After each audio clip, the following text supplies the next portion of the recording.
You have just seen the human gait in detail. Most of you will probably recognize it as very similar to how you walk from A to B.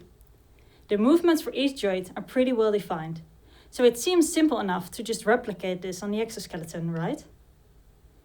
But there are actually some difficulties. In this video, I will explore gait generation in exoskeletons. I will now specifically be discussing the differences between normal gait and exoskeleton gaits and different approaches to gait generation. Maybe you've already come up with some ideas earlier. We will look at it in more detail in this video. But first, let's take a look at a couple exoskeletons and specifically pay attention to their walking pattern.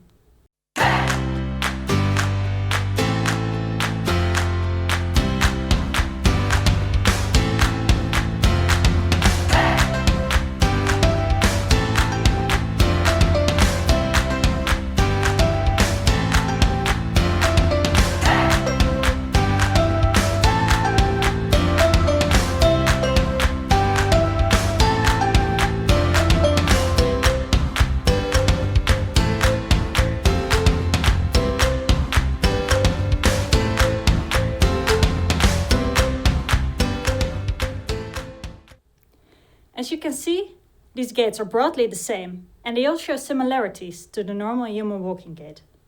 But they are all slightly different, and that is because it is very hard to replicate the normal gait to an exoskeleton.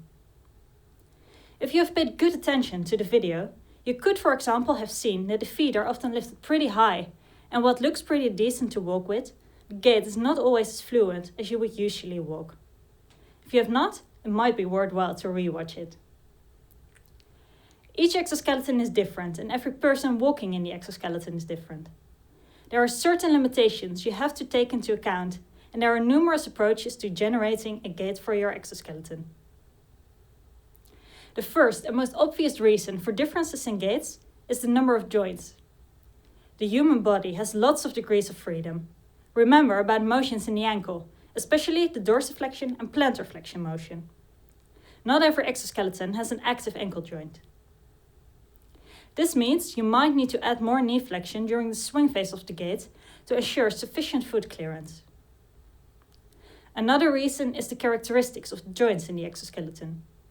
These joints may not be able to reach the same velocity the joints in your own body can reach, or might not have the same range of motion. A last but no least important factor we need to consider is the pilot. When we at Project March design a gait, it is always with a pilot in the back of our mind. Of course, it depends on whether you build an exoskeleton specifically tailored to one pilot only, as we do, or an exoskeleton for general use. But the principle is the same. Something that people do not often realize is that it is often quite heavy for a pilot to walk in an exoskeleton. When he or she needs crutches for support, the full weight rests literally on the shoulders of the pilot. The pilot needs time in the gait to replace the crutches for the next step. Or the pilot might have a risk of spasms in the muscles that can be triggered by certain motions. The pilot ultimately knows what feels right and what doesn't. We often have encountered a situation where we thought the gait was just right, but it turned out to not really work when we tried it. Something that's also good to realize is that the pilot has no feeling in his or her legs, so giving feedback specifically on how the legs move is practically impossible. Safety, therefore, is also really important. But we will elaborate on that later this week. When designing a gait for an exoskeleton, you have to take all these things into consideration to ultimately get one result, which is the key of gait generation. You need to design a trajectory for each active joint in the exoskeleton. But a lot of exoskeletons are not only able to walk, but can also overcome other obstacles in daily life. You might want to sit down and stand up again, climb a flight of stairs, walk up a slope, or take a higher step to step over a bump in the road. Each of these situations requires a specific gait to be made. So you need gait trajectories for each joint in all these situations. And each obstacle comes with its own challenges, as you will later see for yourself. But how exactly do you design such a joint trajectory? Generally, every exoskeleton team has their own way of designing gaits. Some start with the normal human walking gait and tailor it specifically to the exoskeleton and their pilot. Others define the trajectory that some point on the foot must follow to take steps, as you can see in the drawing on the bottom of the slide, and calculate the joint angles from that using inverse kinematics. But there are also teams that approach gait generation from even another point of view, by first making a dynamic model of the exoskeleton or using optimization algorithms.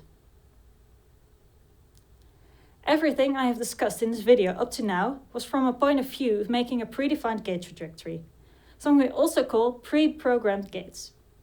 This is the easiest and most straightforward way of designing a gait. But a big drawback is that you cannot anticipate for certain situations you encounter outside of the lab. The stairs gaits might be adjusted for steps with a height of 16 centimeters, but what if you encounter a flight of stairs with a step height of 19 centimeters?